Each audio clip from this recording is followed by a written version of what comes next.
मनुष्य के दुख का कारण क्या है? जन्मजात से मनुष्य रोते हुए आता है और रोते हुए ही जाता है। उसको इतना दुख नहीं होता जितना वह बढ़ा चढ़ा के इस संसार को दिखाता है। सुखी रहने के अनेकों कारण हो सकते हैं, लेकिन दुख में रहने का एक ही कारण है कि वह क्या कर रहा है, क्यों कर रहा है और कैसे कर रहा है। उससे हमें कोई लेना देना नहीं है, किसी दूसरे व्यक्ति से हमें कोई लेना देना नहीं है। लेकिन सारी जिंदगी हम लोग यही रोते रहते हैं कि वह क्या कर रहा है, क्या सोच रहा है, क्या करने वाला है। इस बात की चिंता में डूबकर संपूर्ण जीवन अपना दुख में त्याग देते हैं।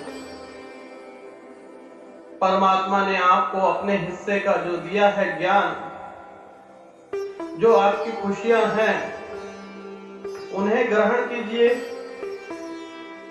आप क्या करते हैं? पड़ोसी के घर में ताक झांक, रिश्तेदारों के घर में ताक झांक कि रिश्तेदार ने ये गाड़ी ली तो कैसे ली, अब मुझे भी इससे बड़ी गाड़ी ली। चलो यह तो बात एक नॉर्मल सी हो गई।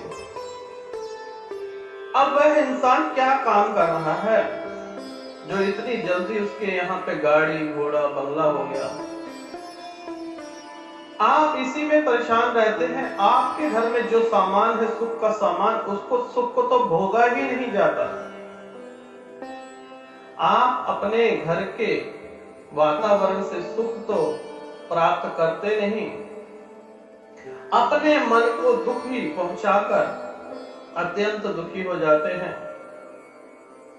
जबकि उससे आपको कोई लेना देना नहीं है। अगर उसने बहुत बड़ा मकान बना लिया, बहुत बड़ी गाड़ी ले ली, विदेश घूमने चले गए, तो आपको क्या सुख है उससे? कोई सुख है?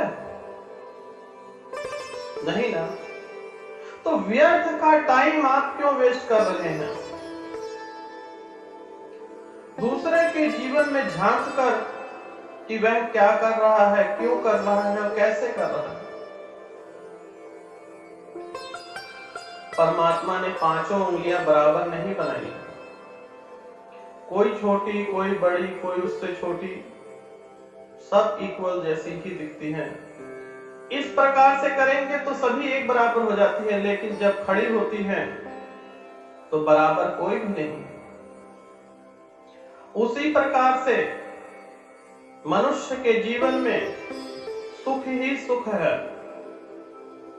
अब वह अपने सुखों को दुख में किस तरह से परिवर्तित करेगा, यह मनुष्य के ऊपर निर्भर करता है, मनुष्य की सोच पर निर्भर करता है। मनुष्य इस जीवन को अपना स्वर्ग भी बना सकता है, नरक भी बना सकता है। स्वर्ग और नरक किसी दूसरे भूखंड का हिस्सा नहीं, इसी पृथ्वी लोक पर विराजमान है। आपको स्वर्ग की प्राप्ति कैसे होगी? अब स्वर्ग में आप लोग सोचते होंगे कि स्वर्ग में क्या है? आपके घर में ऐशो आराम है, आप सबसे रिच हैं, आपको किसी से कोई प्रॉब्लम नहीं है, तो आप स्वर्ग में हैं। लेकिन नीचे वाले भी सोचे कि उनके जीवन में भी परमात्मा ने सुख ही सुख दिया है। दुख तो मनुष्य खुद ही जन्म देता है। दुख को क्या पता वह दुख है, सुख को क्या पता वह सुख है। यह मनुष्य की गणना है कि यह सुख है, यह दुख है, यह लाभ है, यह हानि है। 2 वक्त की रोटी, सर पे छत, बच्चे अच्छे स्कूल में पढ़ रहे हैं, तो आप समझिए इस संसार के सबसे अमीर आदमी आप ही हैं। हमेशा हम ऊपर देखते हैं, तो दुख का कारण होता है। कभी नीचे भी जाके देखिए, ऊपर वाला और ऊपर जाना चाहता है, उससे ऊपर और ऊपर और ऊपर और ऊपर, कोई सीमा नहीं है। लेकिन जब संतोष करेंगे, जितना है उतने में खुश रहना सीख लेंगे, तो जीवन आपका स्वर्ग बन जाएगा। नरक आप बनाएंगे, स्वर्ग आप बनाएंगे। किसी भूखंड का हिस्सा नहीं है। इसी पृथ्वी पर विराजमान है स्वर्ग और नरक। इंसान के दुखों का कारण भी यह है कि वह यह सोचता है कि मुझे इसकी प्राप्ति हो जाए, तो वह खुश हो जाता है।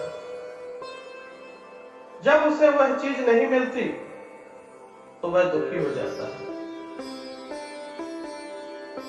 सुख हमेशा दूसरों में ढूंढते हैं, जबकि मनुष्य संपूर्ण है, उसे किसी दूसरे की जरूरत ही नहीं। क्या अच्छा क्या बुरा वह मनुष्य सोच सकता है, लेकिन दूसरे पर निर्भर रहता है कि दूसरा कार्य करेगा तो वह ठीक करेगा, मैं करूंगा तो गलत करूंगा। जब भी आप शांत मन से अपने मन से सोचेंगे, तो चाहकर भी आप बुरा क्या भला भी नहीं सोच सकते।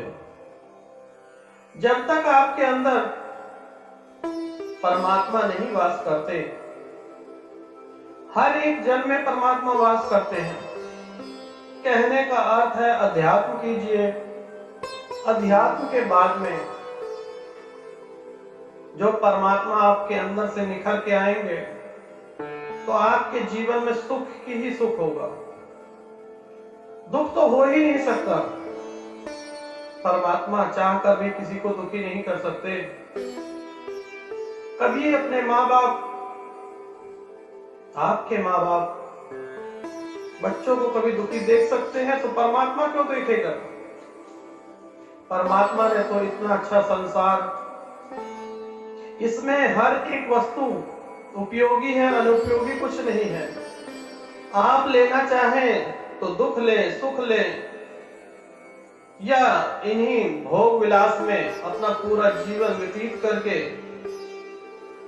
परम धाम को प्राप्त हो जाए। जो भी है इस संसार में है, किसी दूसरे संसार में नहीं है। दुख है, सुख है, वह मनुष्य की सोच पर निर्भर है कि वह अपने जीवन को स्वर्ग बनाए या नरक।